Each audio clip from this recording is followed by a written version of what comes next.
Okay, all you on the panel, come on up. So there was a bear. It was called Bear 148. Its mom was famous. Many, many people got to see it in Banff National Park, got to see her, and got to connect with wildlife. But Bear 148 had a very different personality.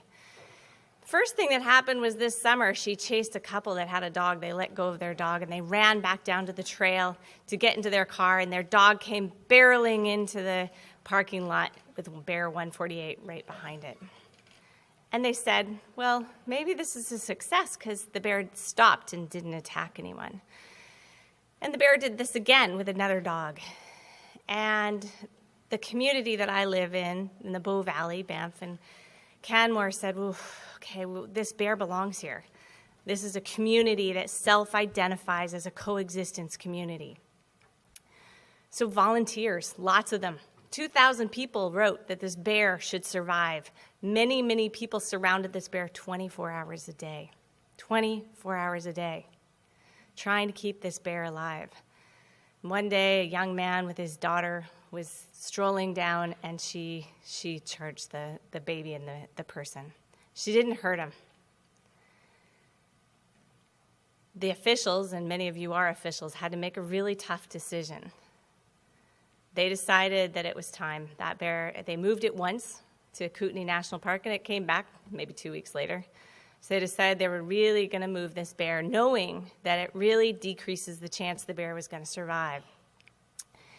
So they moved it up much further north, and that bear lived there, and it started to look like it could be a success story. She found a valley. She's surviving. She seemed to be eating. She left the park, and then she was legally harvested in the last of the BC hunts 2 weeks before the end of, before they announced the end of that hunting. It weighs heavy on me. My valley, they've proposed to double the size of the communities. They've proposed to end the size limits of the town of Banff National Park in the national park. This is the case across the Yellowstone to Yukon region. As Bob said, I'm honored to be able to serve as the president and chief scientist of the Yellowstone to Yukon region. I'm standing on the backs of many of you who are either supporting agencies or have been visionaries to start this organization and helping to make conservation happen in that area. So what is Y2Y, and why did they start to create it?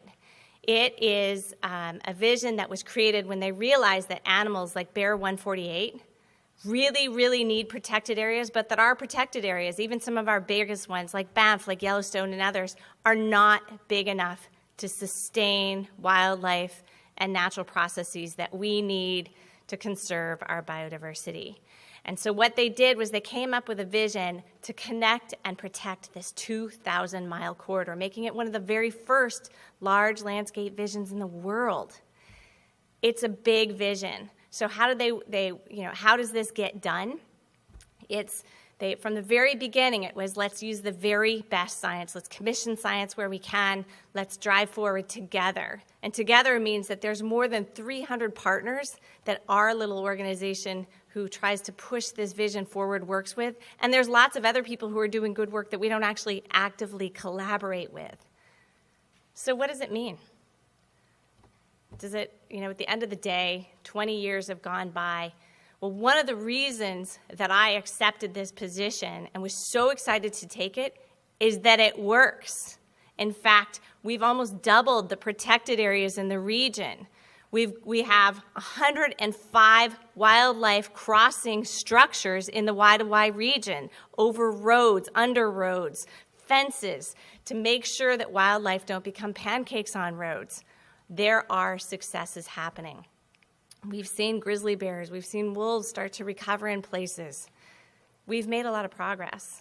It's great. I walked out of the breakfast room this morning, though, and I saw a caribou. I don't know if any of you all saw that caribou. Caribou are declining by 10 to 50% in the northern parts of the region right now. So we've still got a lot of work to do. Y2Y has a lot to learn, and this is a room I see a lot of people I know and a lot of people I don't know, and I'm really excited to learn from you all. So let's kick this learning off. I get to introduce this esteemed panel, which is going to be focusing on conservation successes and challenges going forward. So I'm just going to give you a very brief overview. Their amazing bios are actually in your booklet that you should have gotten at the beginning. So Mark Anderson, I'll do it in order. He's the president, president and director, no. He's the director of science for the Eastern United States of the Nature Conservancy.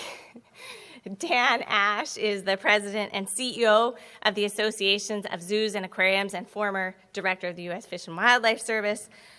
Brenda Barrett is the editor of Living Landscape Observer. Jimmy Bullock is a senior vice president for Sustainability Resource Management Service. Sara Parker-Pauley is the director of the Missouri Department of Conservation. And Claire Robinson is the founder and managing director of Amigos de los Rios. So what I'm going to have these folks do today, this is about dialogue, but I want them to set the platform. So they're going to each take about 8 minutes to make remarks. And then I have some questions for them. I will also invite you all, if you have questions, just raise your hand. I want to sort of engage in more informal discussion and trying to dive deeper into these issues. So, Mark, you are up. And you can, you can do whatever you want, but okay. We thought you were gonna sit, but if you want to stand, you can stand. Can I control it? And I'm supposed to hand you this. So you can do whatever you want. If you want to walk around, you can. Hold on.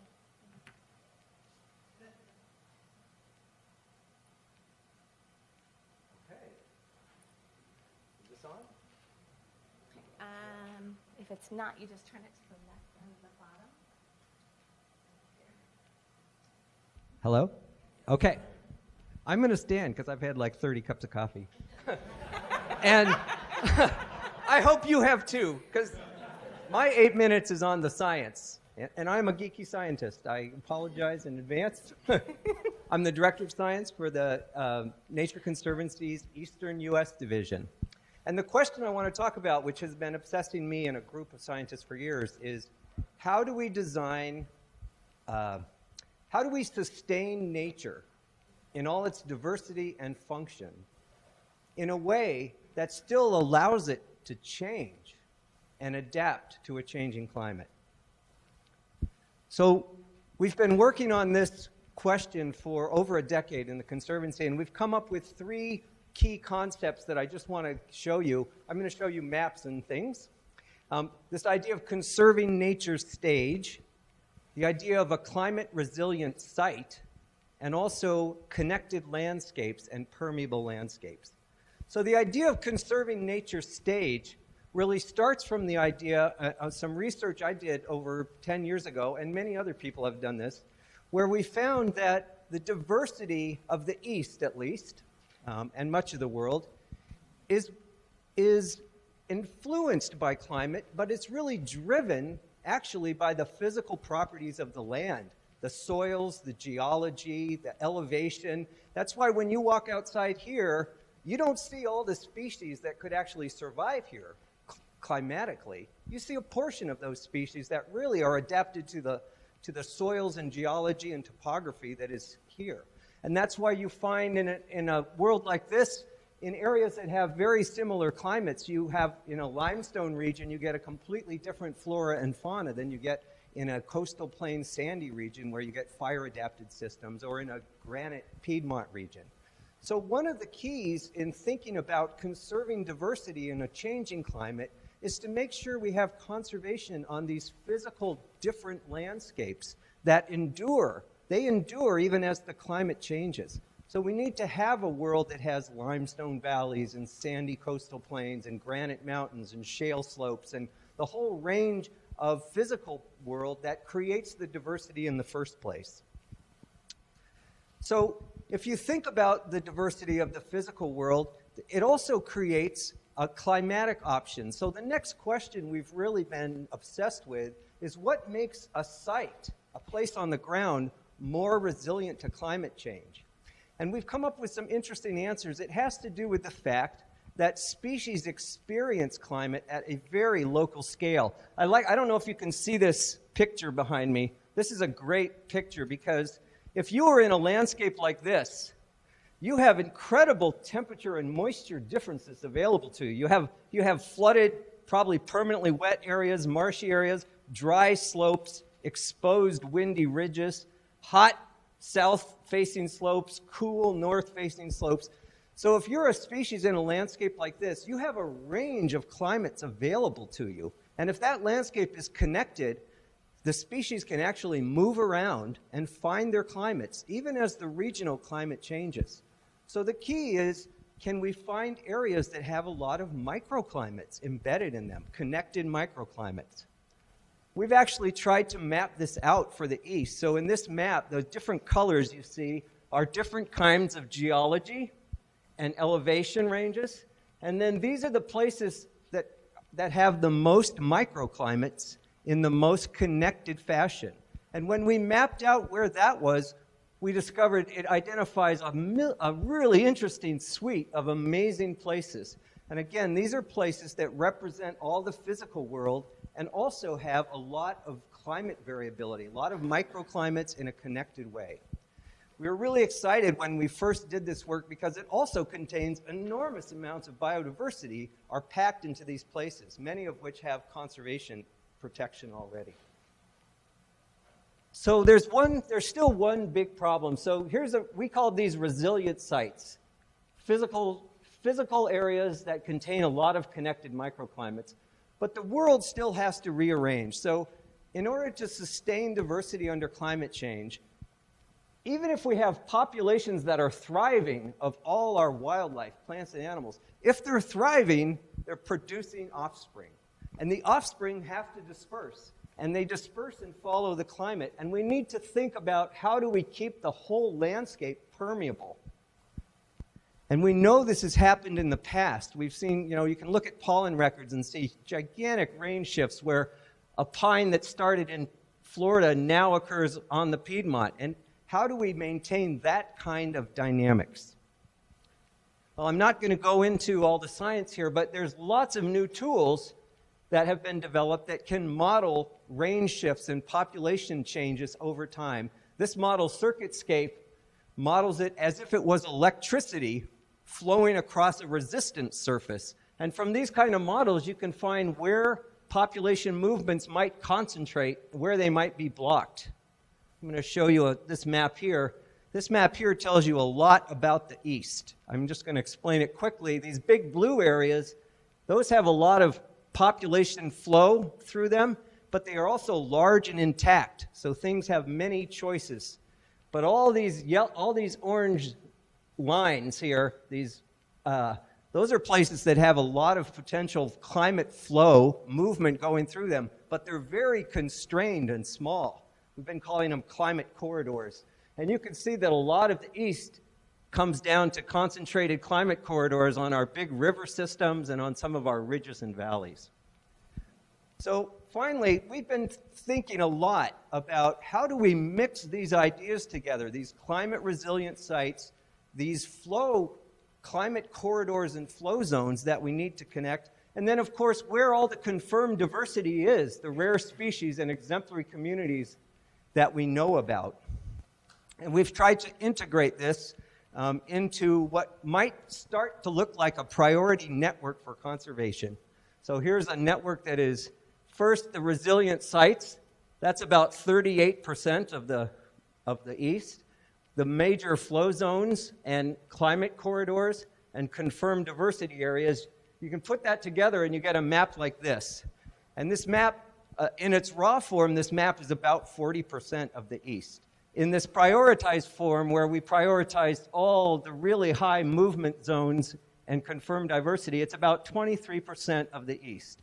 It's a really interesting 23% because it represents all the different physical environments in ways that have lots of microclimates and highly connected, so resilient examples of all these physical environments, from longleaf pine sites down here to high mountain sites here to limestone river systems to shale barrens up here, all the way up. It also contains 80,000 known rare species and communities. It's arranged to maximize the flow and movement over time, and it's 44% protected. So with my last slide, I want to say, talking about 25 to 40% of the East, is a real stretch for thinking about conservation. But it has incredible benefits for people, too. So just this same area we were just talking about, in terms of carbon, 7 billion tons of above-ground carbon stored in the forest in the East. 56% of that is in that 23%. So over half of the carbon stored in the East. How about water? Well, 97 million acres of high-value source water in the East, in these forest areas. 75% of that is in that 23% network. So huge value for source water supply. Air quality, in that 23%, on average, it produces enough oxygen for 1.3 billion people every year. And then it also mitigates all sorts of pollutants. Carbon monoxide, nitrous dioxide, sulfur dioxide, ozone. And we don't have the numbers for that 23% on this, but if you look at trees in the US, they mitigate about 17 million tons of pollution a year, with human health effects valued at about $6.8 billion a year. And certainly a large chunk of that is in this network. So I want to end by saying, there's incredible reasons for conserving nature in its intact and functional form. But I think the challenge for landscape conservation is how do we protect those services in a way that also conserves the diversity of plants and animals that we love and allow them to change and grow just as people do. Thank you.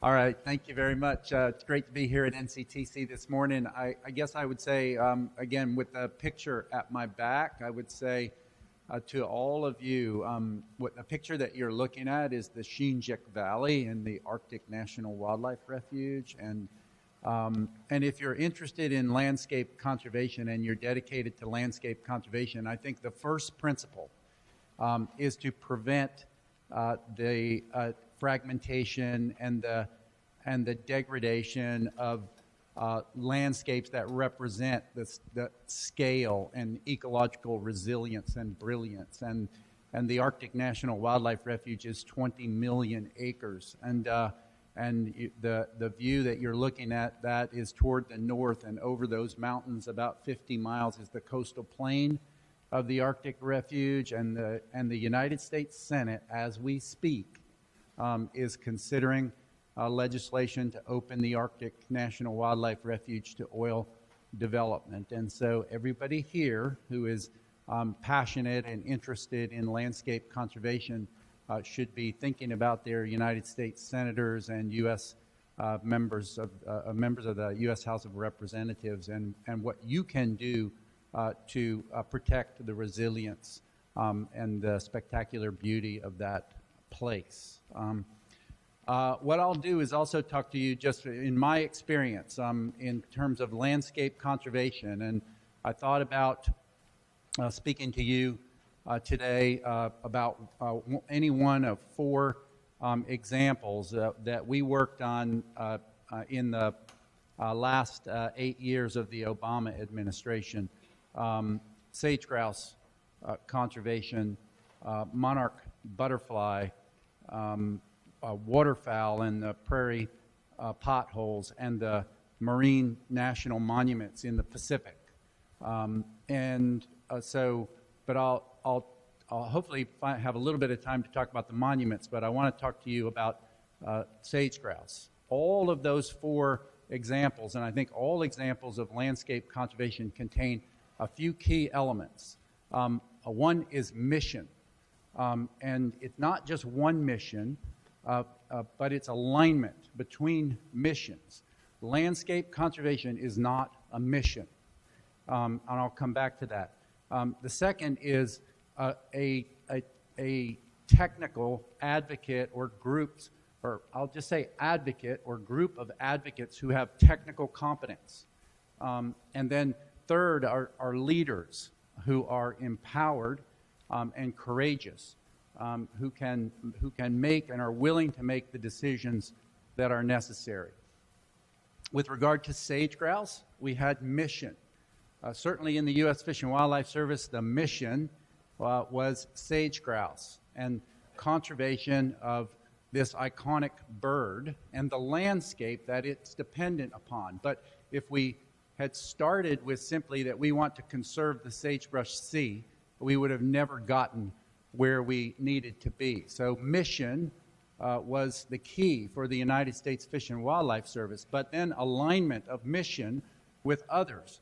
And at a key point in that discussion had 4 state directors who were representing the Western Association of Fish and Wildlife Agencies, Tom Remington from Colorado, John Emmerich from Wyoming, Virgil Moore from Idaho, and Tony Wasley from Nevada, who came and said, Dan, if we're going to get to where we need to be, we're on a slow boat to China right now and we're not going to get there.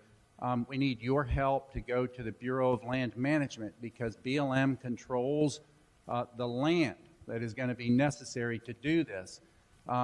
We walked upstairs to Bob Abbey's office, who was then the director of the Bureau of Land Management, and then a month later we were in Reno, Nevada with our regional directors in the Fish and Wildlife Service and all of the BLM's state directors in the West, talking about how we could launch what is the largest land planning effort in the history of this country, more than 200 million acres.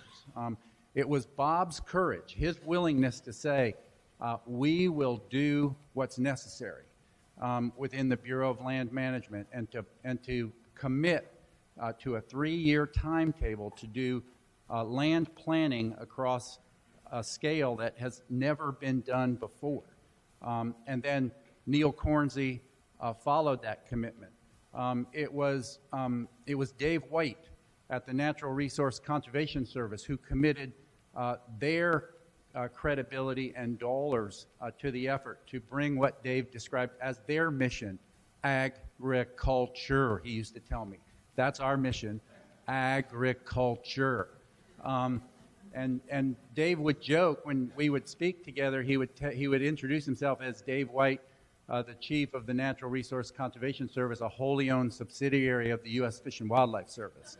But it was Dave's courage and empowerment, and then Jason Weller, who followed Dave, that allowed that whole process to happen and bringing the agricultural community to the table. Mission alignment, sage grouse, BLM land management, agriculture. And so it was that combination of advocates, people that had technical knowledge, with mission and with leaders who were courageous enough to make and empowered to make those decisions. And those are elements that have to be present in every case of landscape scale conservation, or we will not succeed. So I would say to you, as you look forward, find those elements: mission, technical advocates who are competent, and leaders who are empowered and courageous. Thank you.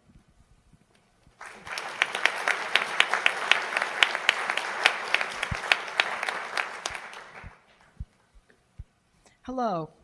As I write and comment on nature and culture and communities, one of the things that I think I and many have observed is that the big idea of recognizing cultural resources as part of the larger landscape is really undergoing a period of fermentation in change. And in part, it's because of the growing appreciation of the interconnectedness of culture and nature.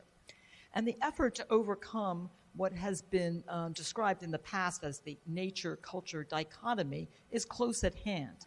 For example, at the World Conservation Congress in Hawaii last year, over 50 sessions represented a nature-culture journey and made a major step forward in understanding how we can merge these two fields.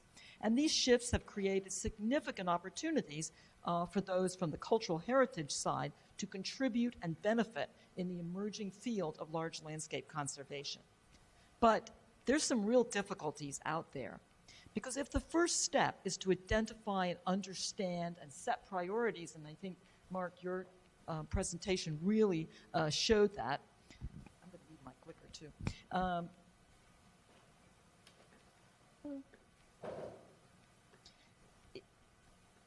If the first step is to, again, identify and map this information, we've discovered that there's some fault lines there, because there's very different perspectives on what is significant in cultural heritage. There's the field of historic preservation, there's the perspective of the indigenous communities, those who care about working in agricultural landscapes, conservationists who look at the human dimension, and we don't have in the world of large landscape conservation, we don't have a simple model that we can add to the models that are driven increasingly by big data.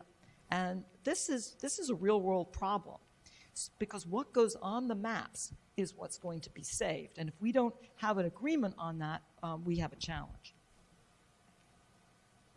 Now, traditional historic preservation practice uses the well-developed tool of the National Register of Historic Places to evaluate resources. And in the past, that has been primarily individual historic sites, archaeological sites, historic districts. And these, when they're mapped, again, in this large landscape approach, it looks a bit of a buckshot approach. It's not always very useful for landscape conservation. And while the National Park Service has some good guidance on identifying rural landscapes and traditional cultural places, there's frankly been resistance to working on this larger scale, particularly in rural and working landscapes. And in part because this has been seen as, they've been seen as too big, not special enough, and the fact that identifying the significance of these National Register places, if they're identified, then they get some special consideration in public infrastructure projects, and they become part of a regulatory process. So naturally, regulations equal friction, and the agencies and even the public has, again, resistance to looking at cultural resources on a landscape scale. So for this reason, identifying important places has emerged as, an important element in what we're going to do. And there have been some new ideas in this area, and one of them is indigenous cultural landscapes, pioneered right here in this watershed to recognize aspects of the natural and cultural resources that would have supported American Indian lifeways and settlements in the early 17th century. And these evocative places are really important to descendant communities, but also they can spark conservation strategies today. And I do want to recognize Deanna Beecham, who the founder of this idea, and it's not often you can be actually a founder of a great idea. So this is just one example of taking a sort of a different, more integrated approach. Other innovations are coming out of the landscape conservation cooperatives. They've been doing some great research on looking at both the tangible and intangible cultural resources of a community, looking at things like sense of place, visual qualities. But again, let me go back and say there is no accepted model that integrates culture and natural heritage and allows cross-regional comparisons, and that's a big challenge. Now, as we move to how to conserve landscapes with cultural heritage, I think the issues are more straightforward. In most cases, the techniques to conserve cultural landscapes are not that different from those used to conserve land for natural resource values. And the biggest barriers are the ones that we all share: funding, capacity, etc. And there are also some positive examples and success examples out there. Thank you, Bob Bendick, for calling out the National Heritage Area Program, which has always taken a more holistic approach to the landscape. And some of us were here in this very facility a month ago with the Appalachian Trail Conservancy looking at a large landscape initiative to recognize and preserve natural and cultural resources, not just on the treadway of the trail, but also in the larger region. Right in our backyard also is the Captain John Smith Chesapeake Bay Trail, which has mapped and identified so many important cultural and natural resources. And I think if we look at scenic byways and rivers and long-distance greenways, there's some real possibilities there. Another area that I want to call out that is really has some real opportunities is the preservation and conservation of agricultural landscapes. While only a few states, Minnesota, Pennsylvania, have done research on historic context for agricultural landscapes, many states do have agricultural conservation programs to preserve farmland. And I think there's an opportunity to adapt farmland preservation programs to honor and interpret the cultural heritage of these programs as well. Century Farms are an example of an opportunity there. But in all of these landscape scale conservation, and particularly in cultural landscapes, it is critical to have really robust community engagement. And finally, partnership is an essential component. I think all of us are going to talk about how important partnership is, but that recognition of the interconnectedness between culture and nature and the opportunities, I think, for the cultural heritage community to both bring benefit and to benefit from this partnership is really important, and particularly for all hands on deck issues such as climate change. So in conclusion, I want to thank many people I interviewed for this, both for this presentation and for the white paper, who helped shape these ideas. They were from the academy, the consulting community, state preservation offices, and even a representative from our indigenous community. So we are making some progress, and I'm hoping this conference will make real progress going forward. Thank you.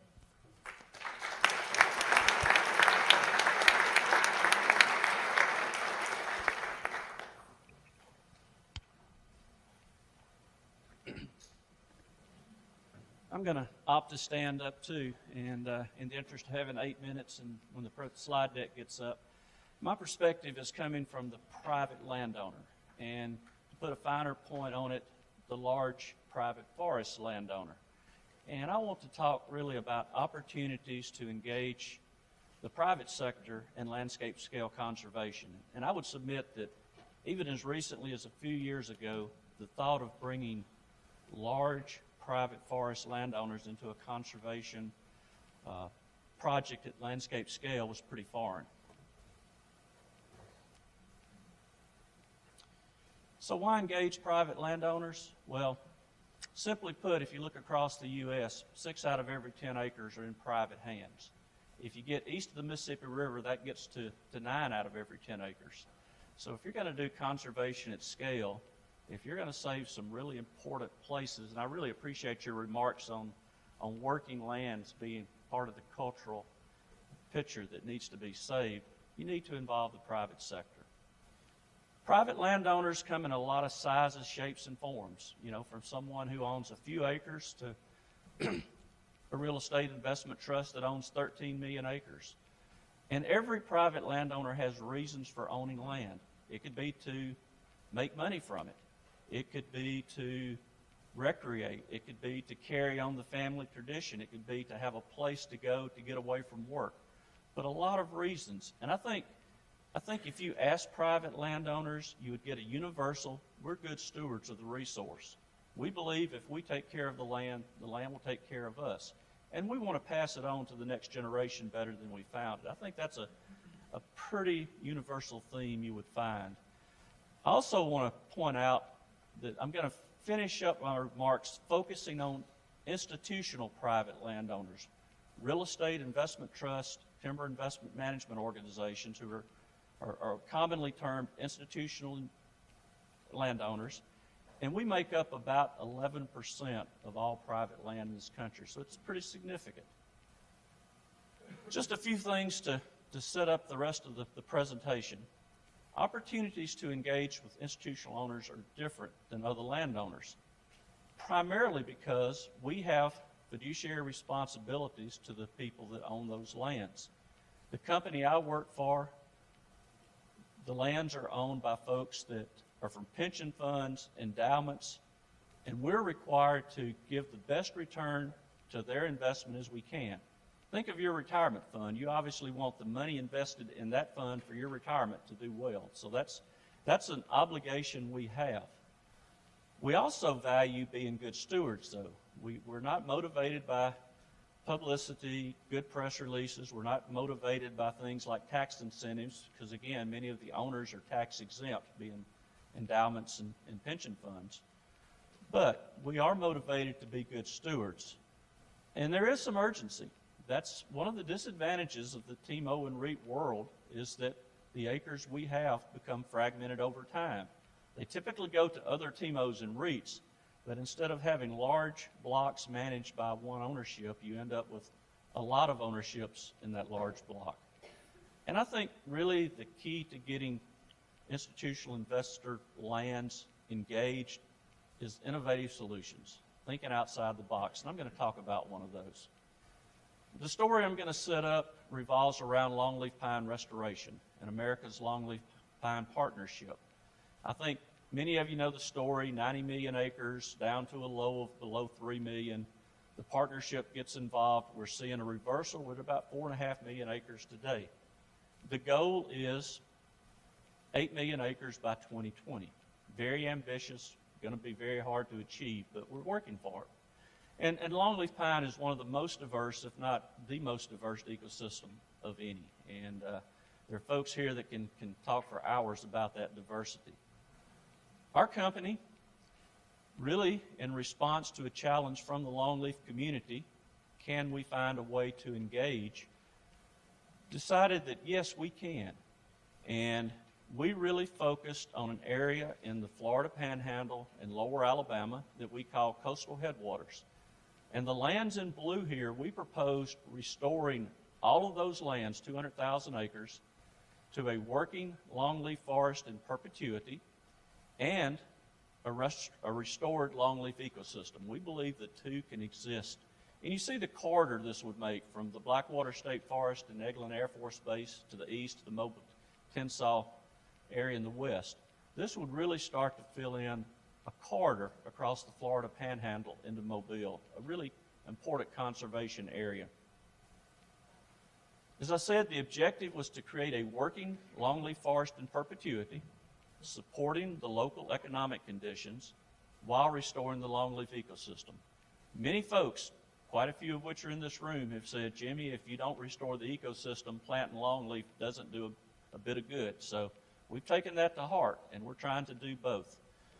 And we've got a unique easement structure. That's the part of thinking outside the box that we think will allow this to happen, where you get not only the conservation easement benefits of precluding development and other uses, but you also get some of the value realized from switching from loblolly pine to longleaf, and there are some economic trade-offs there, and the gap of time in restoring longleaf and getting the trees large enough to start having that working forest. And I do think we've used this as the tagline, the right acres, the right place, the right time.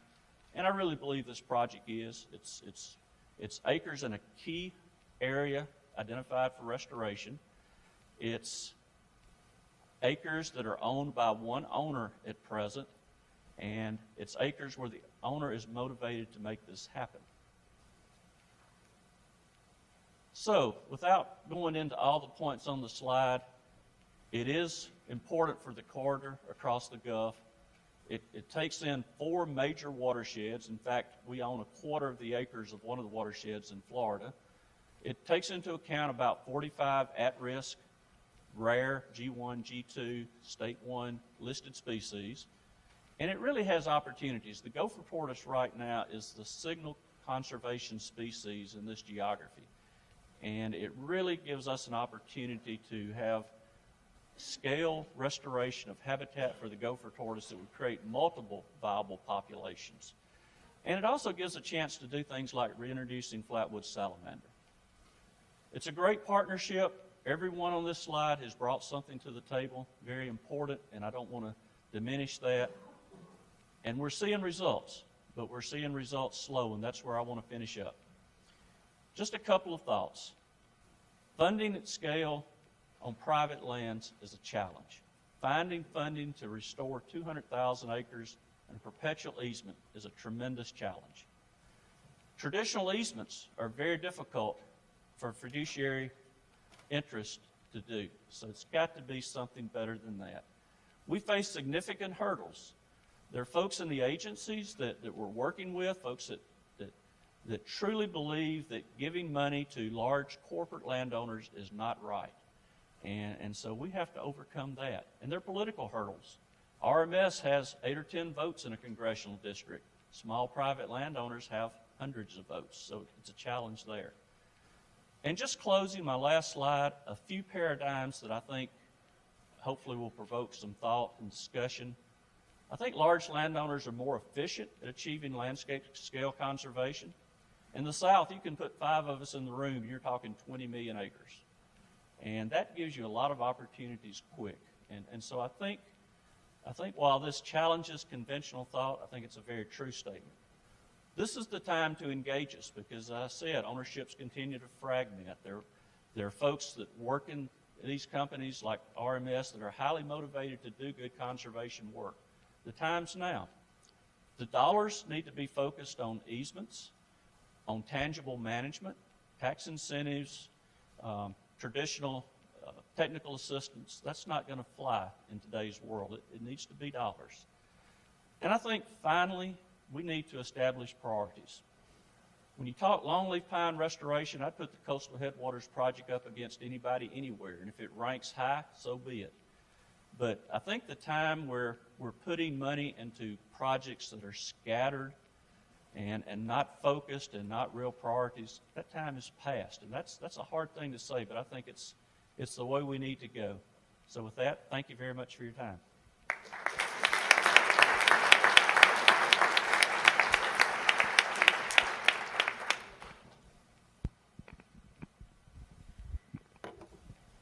My reason for standing is very poor eyesight, and so easier for me to turn around and look at the slides. Well, that's helpful too. Thank you very much.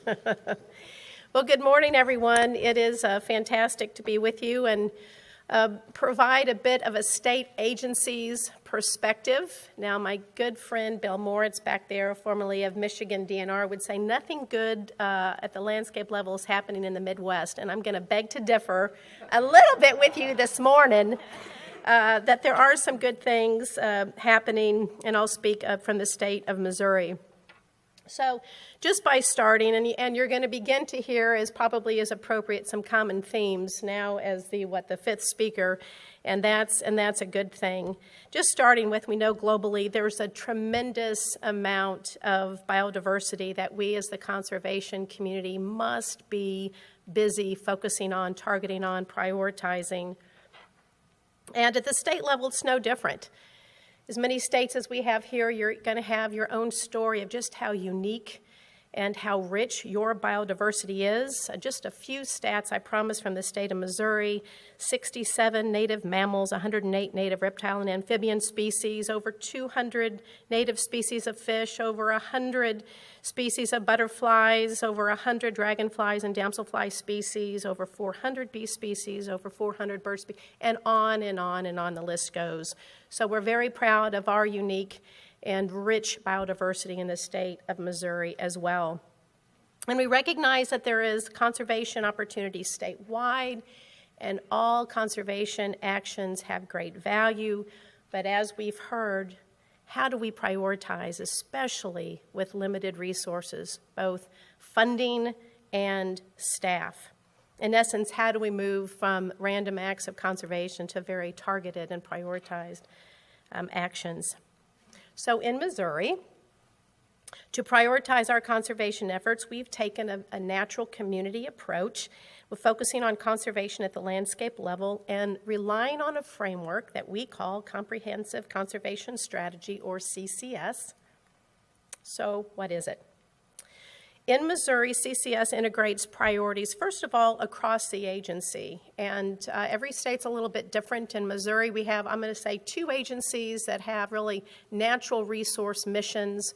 One, in which I was privileged to serve as the director for 6 years, is the Missouri Department of Natural Resources. It's a state environmental agency, also has the soil and water effort for agricultural lands, also has state parks.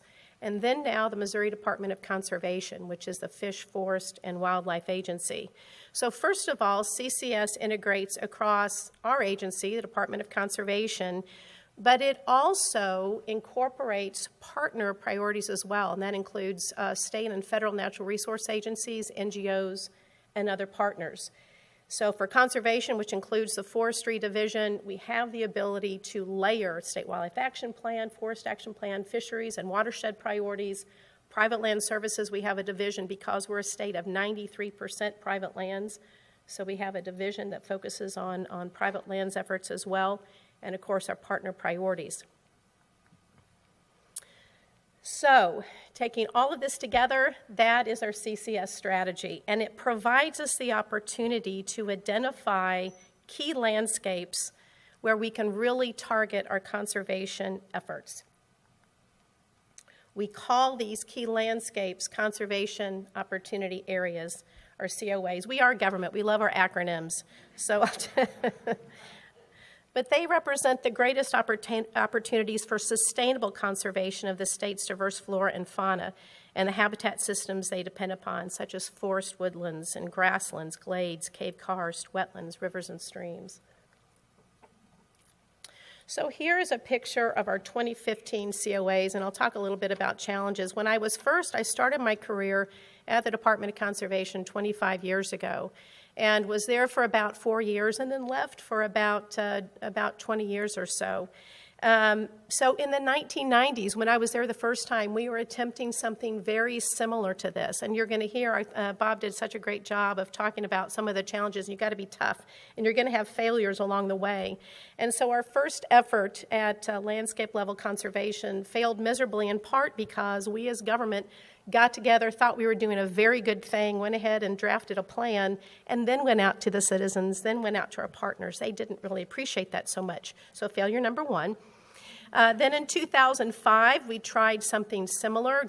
We said we're going to stay within our agency and try to do it more internally. But we said, let's identify at least a third of the state. Too much of a priority. And quite honestly, again, we didn't do as good of a job of engaging internally and externally our partners. So we're learning. 2015, spent a lot more time talking internally across divisions, externally with our partners, and said, let's be a little more targeted and focused. And so now in 2015, focusing more on about 15% of the state, a little over 2 million acres, with robust partner engagement. And so the COA analysis includes natural heritage data, land cover, a threats analysis, other species and taxa data, partner priorities, looking at public and private land and assistant efforts, etc. And where these layers and criteria overlap, these are conservation opportunity areas. But it's not to say that we are capturing every high-quality natural community. That wasn't the goal. And it's not to say that are we ever doing work outside the COAs? Of course there are opportunities to do that. And where those opportunities exist, we engage them. But the COAs really allow us to prioritize, focus, to be much more proactive. So even with 15%, it was still too large. With our staffing resources, with our funding resources, to ensure that we really are making a difference and moving the needle, we said we need to refine even more. And therefore, we have designated within the COAs priority geographies. Only 9 of those, much more easy to deal with, and much more able to allow us to focus and target and determine, are we making a difference? We have fundamentals to these priority geographies. I'm watching you, you'll let me know.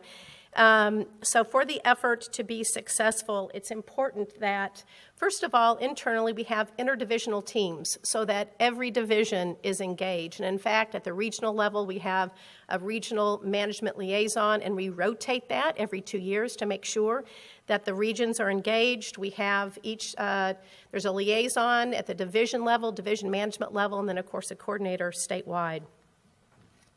Good timing for us. We're right in the middle of revising our strategic plan for the next 3 to 5 years, so we are making sure that our comprehensive conservation strategy is in every other planning effort we've got going on as well. Our land conservation strategy that helps us prioritize land acquisition and other key planning priorities. CCS has now become the framework. Great examples, too, and I should have been going through this much, partner engagement resources as well. So where we have cost share programs, boy, if you're in a COA, 90% cost share. If you're in a priority geography, 95%. So we do have the ability to affect some cost share programs working with partners. An example is Quill Forever is helping us fund a position in one of our priority geographies. So they really represent stepping stones for implementation of landscape-level conservation. Our goal for these 9 is to get to a point of maintenance, and then we can identify other areas going forward. And I'm running out of time. Again, the focus is to be proactive rather than reactive. We are also in the process with the Gulf Coastal Plains LLC of developing a landscape health index, which will really help us determine, if we're moving the needle and when it's time to move on to other priority geographies. With that, I'll close off. Thanks.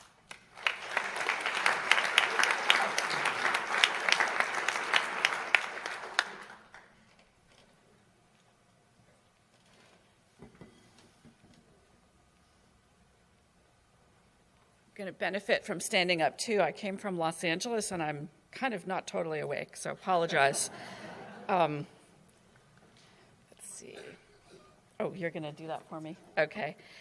Well, Jodi asked us, and first of all, thank you so much for including us representing metropolitan areas in our continuum. Jodi asked us 3 very modest questions. What is the value of landscape scale conservation? What would success look like? And what are the barriers? So thanks for those tiny questions. So the value, I think, really is that we as a nation, and I think this is a good thing, sustainability-wise, most of us live in these contracted areas called cities, and that can give us the opportunity to save the rest of the country. So we can really look at efficiency. None of the groups I know, whether it be transportation, water resources, parks, or biodiversity, no one has enough money. No one has enough staff. So the idea of efficiency is critical value. And then I think part of success would be a simple reweaving of the fabric of American society to include natural capital as a basis of all of our decision-making. Very modest. Maybe we can figure that out in the next couple days. So there's a lot of groups like ours, mine being in Los Angeles, working to try to help the 17 million people who live there. But a lot of groups have organically sprung up across the country, and we've gotten some help from the Conservation from the Nature Conservancy, from other brain trust folks like yourselves, to deal with the crisis, essentially, of our American cities not being based on natural infrastructure and convergent planning processes, and not really nurturing the next generation in a healthy way.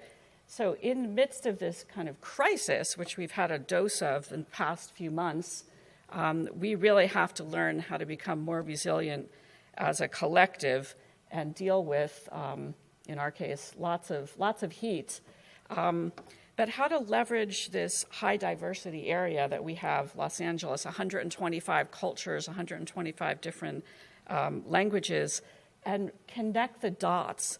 And my dream would be that every third grader in the U.S. knows where they are within their bigger metropolitan area watershed. And for us, it took me 14 years, I'm originally from Maryland, to figure out that LA Basin is basically a broccoli stalk, with the top of the watershed, San Gabriel Mountains, rim of the valley, Santa Monica Mountains, the 2 major rivers, often the San Gabriel River is left out, and that we get 70% of our water, 70% of our open space, and that we have a great plan that was done in 1930 by Olmsted and Bartholomew to protect the biodiversity and bring in all the benefits of ecosystem services that was commissioned to connect the mountains to the sea and have this interconnected network along the coast within the upper watershed and from mountains to sea. And that plan was shelved and has collected a lot of wonderful dust. So the reason we pulled it out 14 years ago, I was teaching architecture and planning and on the East Coast, and I thought, let's go have impact in a messy, visceral, awfully complex real-world situation. And in LA, we literally have 1 in 20 Americans, because of our population base, who live within an hour of our newly designated and now under siege national monument, San Gabriel Mountains National Monument. So here's our broccoli stalk nestled within the Southern California network of forests. And if a child understands where they are in the broccoli, then they can start to understand how that connects to the bigger systems. And we have children who have never been into any of these public landscapes, who were kind of moving around, support from the Forest Service to just get people on buses and connect out to the different landscapes. And these children are brilliant and understand very clearly the green lasagna, the layers of all the ecosystem services and public health benefits and compliance. And the idea is to bring a human face to this natural infrastructure within cities. And I am imploring you and the Brain Trust in this room to bring your knowledge to governance, planning, development of our cities, where our population base are, and help the cities reweave into the continuum of the larger landscape. So this is our plan that was ignored. We're doing our best to bring it into life now and really go back to First Peoples wisdom, too. I just recently was in Australia, lucky enough to go to the conference, International River Symposium, theme of which was e-flows and getting more women into water. Too, the idea of e-flows, you'd have to get ready to dodge a shotgun if you ask in LA, could we possibly have some environmental baseline flows for our biology? The potable water folks and someone like Bruce Rawl would understand how to deal with this, but we are not at the level where we're looking at potable water management and environmental flows and cultural flows yet, recreational flows. And many other cultures, many other countries have figured it out, and I'd like to say we could figure it out too. So what was amazing about being in Australia, the Maori presented that they had, I'll just go back one again, established the personhood of a river, and that means that the river is like we give corporations personhood and they act in a psychotic manner, but in the river has an indivisible quality. It is axiomatic relationship with other. There's a person designated to become the human voice of the river for that time period. And I'd like to say, let's get our legal teams here working on the legal definitions and personhood of our systems so that we can survive through the next few generations. So this efficiency model that we're all talking about within our own ways is no different in LA. We have an amazing restoration plan for a small portion of the LA River. We're working really hard on the San Gabriel River with a lot of support. So I think of these big looms that I saw in Lyon when I was studying in France that take multiple years to set up the loom, the warp, and the weft with these teeny little filaments of silk, and you end up, 20 years later with a beautiful tapestry. And that patient process of setting up all the connections between people jurisdictionally and discipline-wise, and then looking at, I think, a crisis of American child. And Richard Louv is, a great advocate for the fact that if all of you could maybe think of, if you're not at capacity right now for your mentoring, if you could think of adding a mentor or a few to really help children connect to the outdoors. And what we're doing really, back to Mark's point initially, we're trying to lace nature in microcosms into different parts of our urban landscapes. And everything from a 185-acre quarry that was abandoned and now we're turning into a nature preserve with Nature Conservancy support, or these tiny, weeny little runty leftover spaces that in aggregate could very much mean something for a monarch or a lizard or a frog, but left isolated don't. And connecting the dots between those, and again, this is something we're working on. These are all these wonderful concentric circle maps that folks are making of the cycles of their watershed, cycles of their river. And when I saw this, I said, oh my gosh, in LA, we wouldn't know which end is up, like the cycle of the river. It's completely controlled by municipal water supply, but could we begin to recreate the cycles and have that as part of our psyche? So looking at red thin-legged frog, our water system, active transportation networks, and really having fun with bringing all these pieces of the lasagna together. And this is a plan we worked on with the Conservation Fund with funding from the State Natural Resources Agency. And we're trying to bring this new sheriff to town. You know, you don't ever do anything. We saw a lot of Obama-era investment that was not multiple purpose, reslurrying roads for arterial sclerosis for the next generation without integrating stormwater and urban forestry and all these other things. I think that is a crisis, and we all have to insist on the efficiency of converging our processes and mentoring across boundaries. Like I know as a white person from Maryland originally, I have had a lot of fun meeting and connecting with kids of all different backgrounds and bringing the kids' brilliance into the fold, into our soil health, replanting, and just believing in people as a great natural resource that are powerful in terms of voting on our policies and developing more sophisticated leaders as we move forward, and becoming aware of the importance of folding in all these different layers into every process as a matter of course. I asked my nephew a while back, how many is multiple? Because we're trying to do multiple benefit projects. And would that be, one or two? He said, multiple, that's got to be at least 5. So I think, it's important to celebrate natural and cultural history, greenhouse gas sequestration, soil health, water resources, active transit, parks and recreation, and just have as much fun as we possibly can doing it.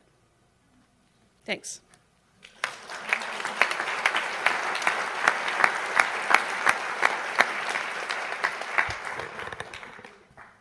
Great opening remarks. Thank you. LA, I believe, is the city that has the least amount of public open space of any of our big cities, so really appreciate that you're doing that. So what we see here are a lot of different perspectives from different places, a lot of collaboratives and efforts that are in the process of moving forward. And what I want to do is kind of begin to sift through them, if you will. So I'm going to ask a question, and Mark might say, here's the key science thing, and somebody else might say, here's the key policy lever, or here's the key thing, and I want to know. So here's my question, and then I want to actually figure out if we can prioritize some of what was said here. What do you think are the biggest needs what for you, in order to advance large landscape conservation, has to happen that doesn't exist? Maybe it's a missing tool, maybe it's an existing lever. What is it that we most need, not just for where you're at, but for where all of your colleagues have been talking about? Don't be shy. Okay, so I think you got to switch it on at the very bottom.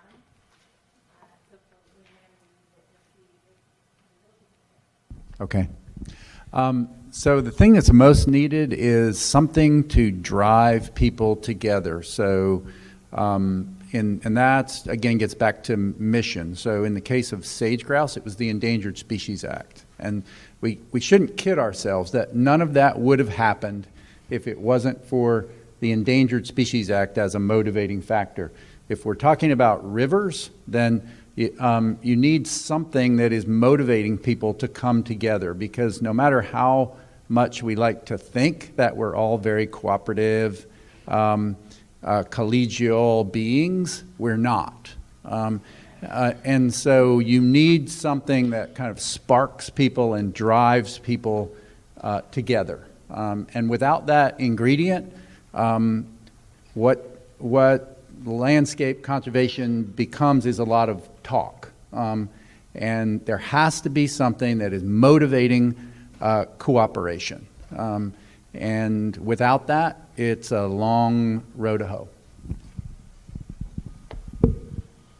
I see some nodding heads. Does anyone want to expand on that or suggest there are other elements?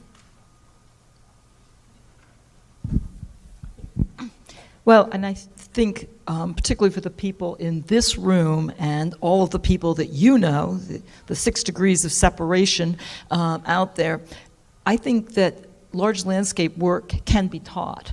One of the things that I've seen in just writing about this topic for 5 years now is people are reinventing the wheel and rediscovering how to do this all across the country. And I totally agree that each project is special in its own way, but there are some underlying principles, and Dan, you just laid out the very broad ones, but they're more specific principles of how do you actually make these things happen. So I think this is a great job for this group and for the network is to really tackle, as a field, how do you actually make these things happen?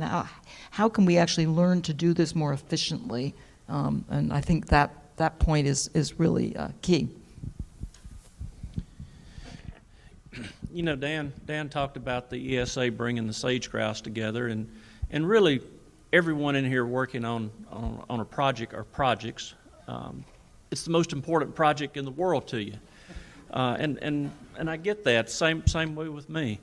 But I do think if you look at the really big things that have been done, it's been driven by crisis, whether it's the Everglades, whether it's longleaf pine restoration, whether it's something in response to an ESA issue like the sage grouse.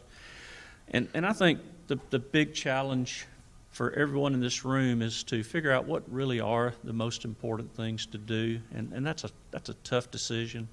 And really focus on doing those. The Everglades is a great example. A lot of dollars got put toward it. A lot of great restoration, conservation happened. But that's a really unique example. And the rest of us are just fighting to get things done. And for the private sector, it does come down to dollars. Whether you're a small or large landowner, if you're putting land into a conservation program or conservation easement, you're doing a public trust, and it's worth something. So I can't get around that sitting in the private landowner seat. But I do think trying to get ahead of the crisis and doing the most important work is really key. So let me adjust that question, and yeah, please do go. But really, we can only do conservation if there's a crisis, if there's something wrong. That's the only way we're going to advance large landscape conservation. She's gonna go next, actually. Trying to find one to sort out. There we go. So I was going to add just a little bit to that. I do think that there has to be a need, maybe in some cases a crisis, but I do think as natural resource, and I'll speak from the agencies, we've evolved a lot too. We've done great resource work for us over the last 80 years. We've got a lot of success stories to tell, but the science has evolved, what we know has evolved, and so we know now that for a biggest bang for the buck and with restricted resources to look at the landscape level is the most effective and efficient use of resources to accomplish conservation. So I think part of the story is that we've just evolved as agencies, as scientists, and others, and it makes more sense. In a state like Missouri, which it's a very diverse state. On the one hand, we love being 49 or 50 in most categories, but in the world, it's a show me state. What can I say?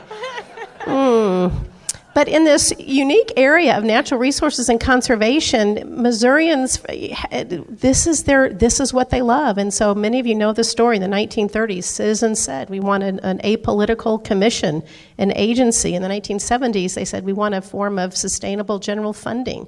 So in some unique areas, Missourians have said, this is where we want to lead. But with 93% private ownership, it's got to be about partnerships.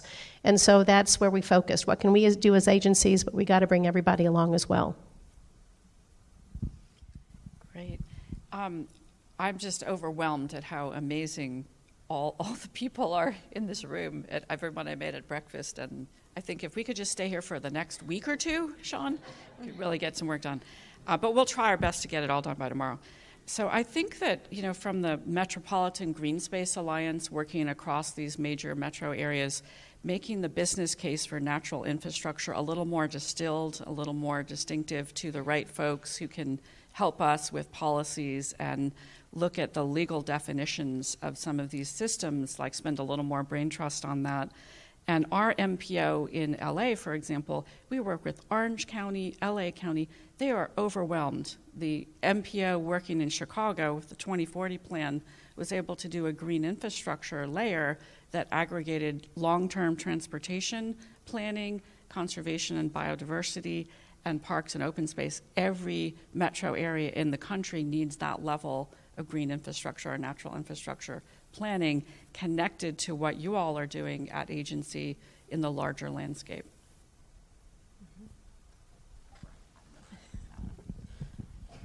One other comment, if I might make it. I think really what folks in this room ought to start focusing on is placing big bets to be able to get some of these things done. And I look to states like Florida, Missouri, Tennessee that have dedicated funding for conservation. Every state ought to have dedicated funding for conservation. That's a big bet. Getting bipartisan support in Congress for conservation funding, that's a big bet and a huge challenge. But I think if we're going to move the needle forward, we've got to look at the big bets and figure out how to make them work. I just clarify, certainly crisis can create the kind of spark and opportunity to do this, but it's urgency, and urgency doesn't have to be crisis. The example I gave with sage grouse, it wasn't a crisis, but there was a sense of urgency because the Fish and Wildlife Service had to make a decision, and so if we were going to avoid that, listing that everybody was concerned about, then things had to happen, and people had to exercise authority. And so I think you need a sense of urgency, and good planning and preparation can set you up for that so that you can take advantage of urgency when it arises, and can help create that sense of urgency. Still have time? Yeah. So I want to say, this meeting excites me because in my mind, the answer to that question is we need to connect science and policy and practice. And the science is exploding. We can solve problems now that we could not solve 5 years ago. It's incredible. And yet as it explodes, it takes more time. It's hard to understand. It's hard for me to keep up with it. It gives you a headache to read those climate papers. So as science is exploding, as Dan and others point out, policy is still sort of goes slow. It's based on relationships and consistency. And so those things seem like they're on different trajectories, and practice. And it seems really vital to me that we figure out, how to simplify and translate the science, what you really need to know to answer the questions, to get work done, and that we start to really invest a lot more time in connecting those threads so that we're actually getting, real action done on the ground. Okay. So I'm just going to pick on you, Mark, for a second. He said science. So do we have all the science we need? Are we done? I know science is advancing, and I'm a scientist, and I'm a quarter ecologist, so I feel sort of guilty in this whole thing. But do we have everything we need? If we don't have everything we need, what do we need to know in order to drive forward this large landscape conservation? What's missing in your arenas? If you had the answer to it, whether it's social science or biological science or cultural science, what's missing that's one of the keys? Because clearly there isn't just one key, even though I wanted you to have one key. Well, I'll start. I mean,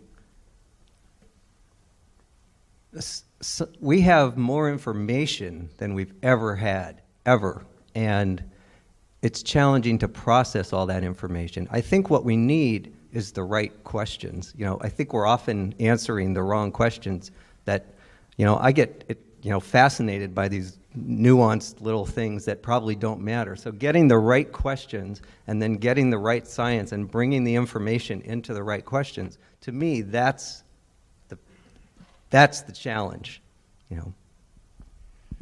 With regard to science, in my frame, I would just say we have more than we want, but not all that we need. Because a lot of times there is this dearth of information that you can't sift through. And you have all of this coming at you, so it's more than you want.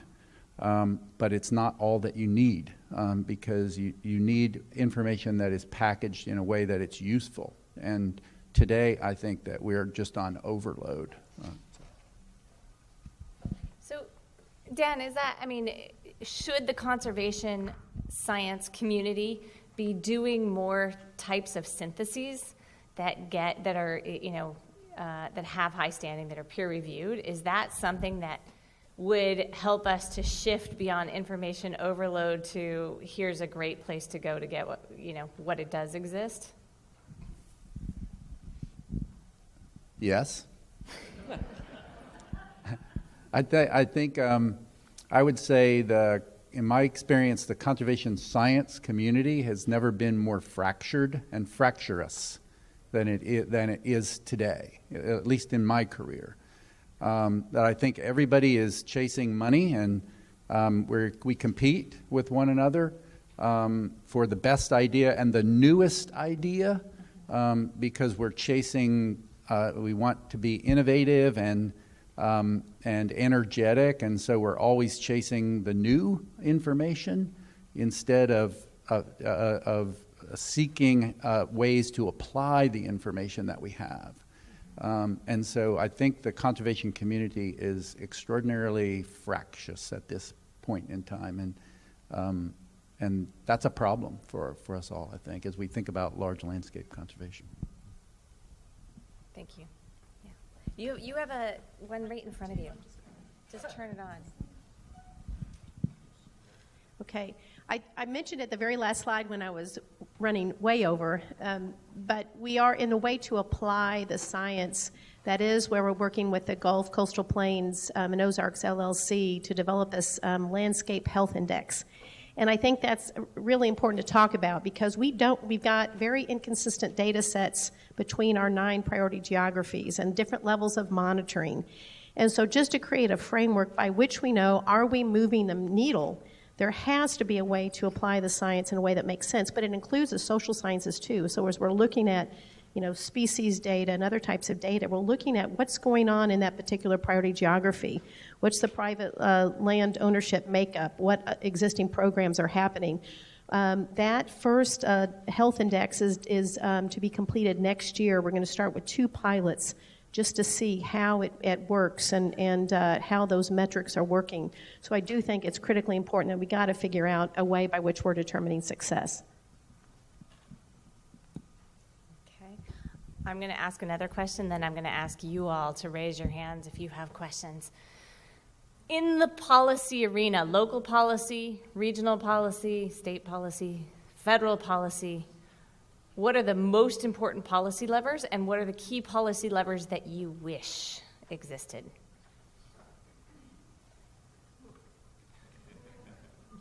Don't be shy.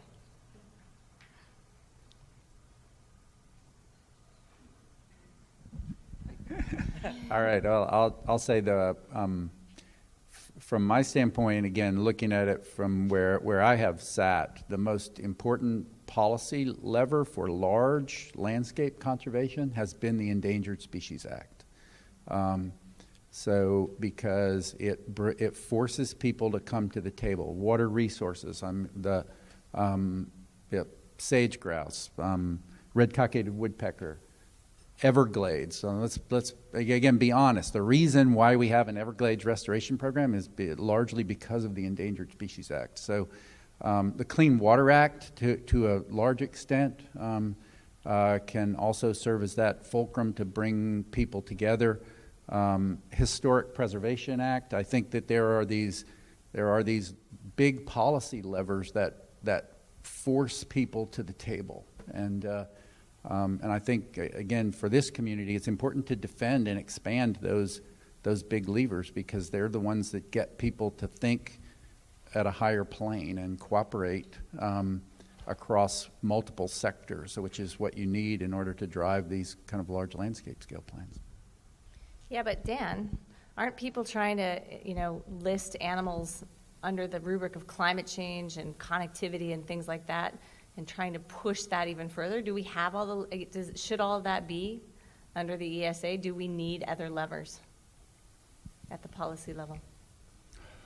Well, I can say, yes, we need other levers, but that's what we have right now. And so I think what we need to figure out is how to use them better and how to defend them, because they're all under attack right now. And so when we think about Clean Water Act and Waters of the U.S., and I mean, we have a lot of these things that traditionally have been the drivers, which are under attack right now. So yes, we need to expand them, but most importantly, we need to defend them right now. You can just use that one. Yeah, I guess just to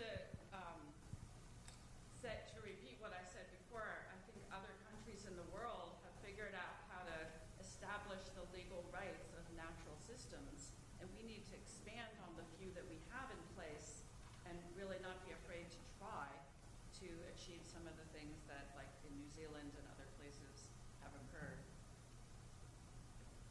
like the personhood of a river. Well, just remember that famous article, "Do Trees Have Standing?" So maybe we should go back and reread that again. From a national policy level, thank you. We can't even work the microphones up here. From a national policy level, I think we'd really like to see policy that encourages working landscapes, whether it's working forests or working ranches, and understands the contributions that we can make to conservation. From a forestry standpoint, forests promote clean water. I'd go so far as to say they're very much essential to human health in parts of the country. Forests help on the climate side of the ledger. Forests can contribute to biodiversity. We've got a tremendous national initiative right now working with the service and other partners where working forests are being part of the conservation solution to a lot of species, particularly those that need actively managed forest and riparian and aquatic habitat. But we don't have policy that encourages this sort of thing, much less policy that gives us access to funding. So at the national level, that's the lever I'd first like to see. At the state level, again, repeating, I'd love to see every state have dedicated funding for conservation. Every time it's gotten to a statewide ballot, it's passed. Now, a lot of work has to take place to get it there, but if we could get more of those there, we'd see more funding. And then finally, all politics is local, so you have to work with your local folks. And I'm going to say land use planning is probably one of the things that moves folks to the table the most at the local level. Great. I'll just offer that at the international level, they have there's an international definition of protected areas. There's an international definition of other effective conservation measures, which would include things like working forests, and a number of people in this room are working on a definition of areas of connectivity conservation, so stay tuned. Questions from the audience? Yes.